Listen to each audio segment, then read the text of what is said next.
For sum number 6, find out the value of the goodwill at 3 years purchases of weighted average profit of last 4 years.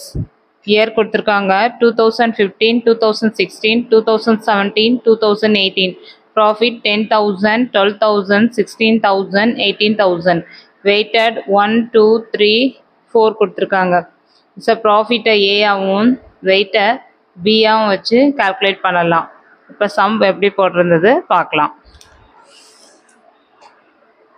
Sum number 6ல calculation of weighted average profit.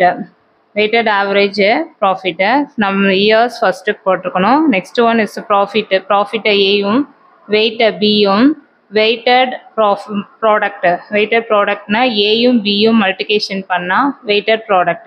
இப்போ years 2015ல profits is 10,000. Weight 1.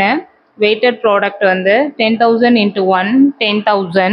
2016ல profit 12,000. Weight 2. Weighted product 12,000 into 2 24,000. 2017ல 16,000. Weight 3. 16,000 into 3 48,000. 2018ல 18,000 is profit. Weight 4.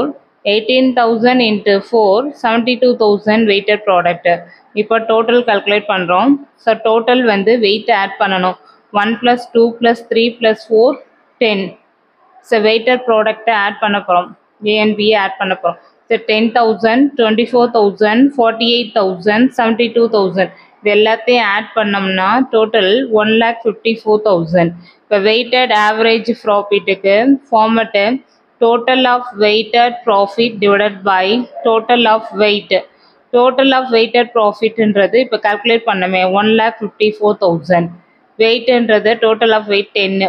இதை calculate பண்ணா 15,400. இதுதான் weighted average profit. goodwill கண்டுபிடிக்க weighted average profit into number of year of purchases. weighted average profit கண்டுபிடிச்சோம் பாத்தீங்களா 15,400 3 ஆல multiplication பண்ணா 46,200 வருது. இதுதான் goodwill. இந்த sum இதோட முடியுது. சேனலை சப்ஸ்கிரைப் பண்ணுங்க, லைக் பண்ணுங்க, ஷேர் பண்ணுங்க. தேங்க்யூ.